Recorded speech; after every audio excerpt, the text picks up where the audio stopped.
आज दुर्गा पूजा 2023 के बाद और हम लोग बैठल ही यहाँ बेदानी में। बाबूजी बड़े और इधर सुशील चाचा बड़े, सुधीर चाचा बड़े बड़े, सुधीर चाचा के बेटा की और इधर और अभी हम सुशील चाचा से रिक्वेस्ट करब कुछ पुराना बात और पुराना जो संगीत रहा याद बा तो सुनाऊँ। तो ऐसा है कि सबसे पहले तो विजयादशमी की ढेर सारी शुभकामनाएं सबको सबों को।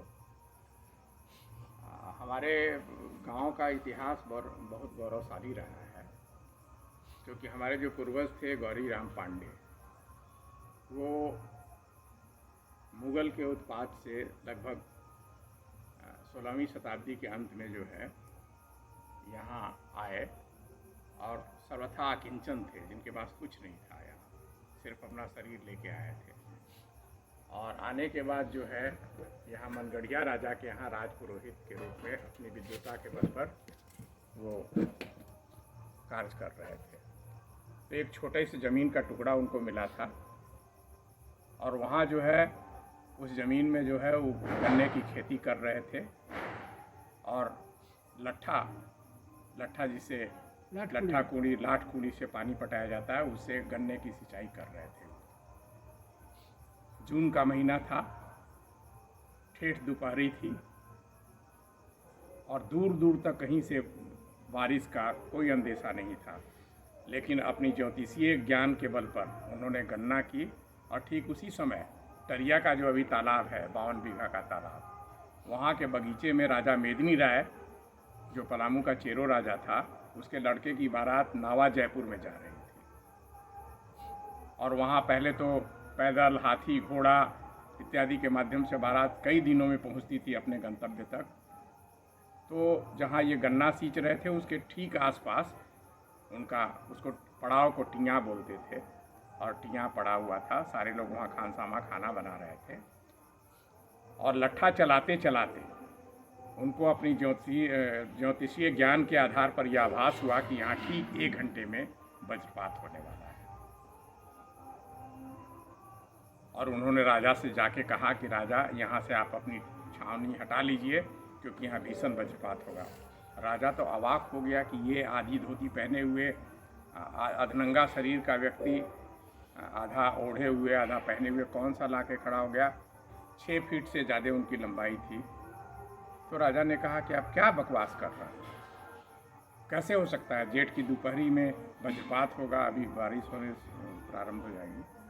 तो उस पर हमारे पिताजी ने एक कविता की रचना की है, जो हमारे गांव के गौरवशाली इतिहास को दिखाता है। आओ बच्चे तुझे सुनाऊं, आओ बच्चे तुझे दिखाऊं, झांकी अपने ग्राम की। इस मिट्टी से तिलक करो, ये धरती है वरदान की।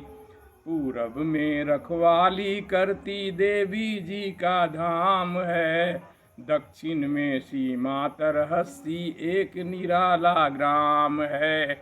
हाट बाट चौहाट यहाँ की चहल पहल का ठाट है, पंडित मुल्ला नीति के दोहे रटते अपने घाट थे। बड़ी निराली कथा यहाँ की है, कितने अभिमान की। इस मिट्टी से तिलक करो, ये धरती है वरदान की। कालांतर में ये वेदानी कला हुआ, लेकिन ये वरदान स्वरूप हमको ये गांव मिला था, इसलिए इसका असली नाम जो है वरदानी कला था, जो अब भ्रंश होकर वेदानी कला हो गया सर्वे रिकॉर्ड्स में। पीढ़ी दर पीढ़ी की बातें याद कराता आज है, मुगल के उत्पातों से वे भागे आए ताज थे। नाम गौरी पंडित था उनका, वे मेरे पूर्वाज थे। और गगन मध्य में कपड़े सुखते, कथा यही विख्यात है।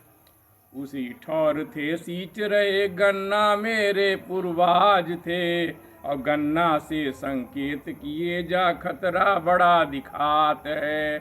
तो हटो छावनी छोड़ो, राजन हानि हो सरकार की।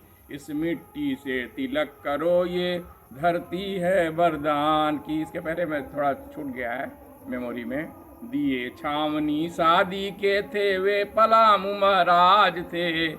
और नाम मेदिनी राय था उनका, घर घर में विख्यात थे। उनके मेदिनी राय के समय की बात है कि राजा मेदनिया घर घर बाजे मलहनिया। दूध दही प्रचुर मात्रा में इस क्षेत्र में, चूंकि जंगली क्षेत्र था और यहाँ चारागाह उपलब्ध था, इसलिए प्रचुर मात्रा में दूध दही से भरपूर था। हाँ, घर घर बाजे मलहनिया।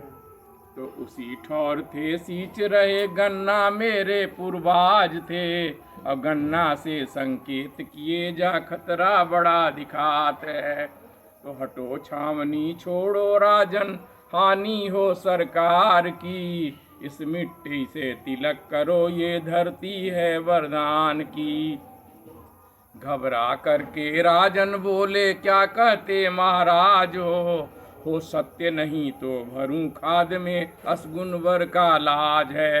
यदि आपकी वाणी सत्य नहीं हुई तो आपको जीते जी जिंदा ही गड्ढा खोद के आपको दफना दिया जाएगा, ये मेरा दंड है। गर्वानी हो साँच आपकी तो मेरा ये लाज है, सुखी करूं खिल्लत दूं 12 गांवों का सरताज है। और यदि आपकी वाणी सत्य हो गई तो आपको 12 गांव इनाम के रूप में आपको इनाम स्वरूप दिया जाएगा। तो गिरा वज्र, तो गौरी पांडे ने एक वहाँ खूंटा गाड़ दिया, पॉइंट फिक्स कर दिया, उनका कैलकुलेशन इतना परफेक्ट था। तो गिरा वज्र ठीक घंटे भर में बानी लिख निकली सांच थी, और ताम्रपत्र पर लिख दिए थे खिल्लत 12 गांव की। उस समय कोई रजिस्ट्री कार्यालय नहीं होता था, वो ताम्रपत्र पर ही राजा जो है किसी को भी पुरस्कार स्वरूप भूमि दान में दे सकते थे। तो ताम्रपत्र पर लिख दिए थे खिल्लत 12 गांव की। तो कथा बहुत बढ़ जा सकती है बात बात की रार में, आए थे उत्तर से बढ़कर दक्षिण के पठार में। तो क्या लेके आए थे? मैंने जैसा कहा कि वो सर्वथा किंचन थे, कुछ भी नहीं लेके आए थे।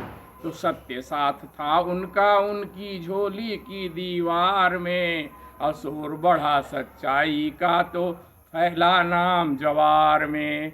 तो गया कहे डाली वह पकड़ो, मेरे पिताजी ने इस कविता की रचना की है, इसलिए अपना नाम लिखे हैं। गया कहे डाली वह पकड़ो, काम करो कुछ नाम की, और इस मिट्टी से तिलक करो ये धरती है वरदान की। तो ये हमारा इतिहास रहा है। लिख देना, ये कविता पढ़ना ना। हम जो है कहाँ जा रहे हैं, पतन के गर्त में गिर रहे हैं। जो इतने सत्यवादी थे, सत्यनिष्ठ थे, उनके हम संतान हैं। इस चीज़ को हमेशा यदि हम थोड़ा किंचित मात्र भी हम याद रखें तो हम अपने मार्ग से नहीं भटक सकते हैं। यही मेरा संदेश है। साहब बाबू एगो कहानी लिखे बड़े बड़े। थैंक यू बहुत अच्छा। जोड़ दे बहुत सारे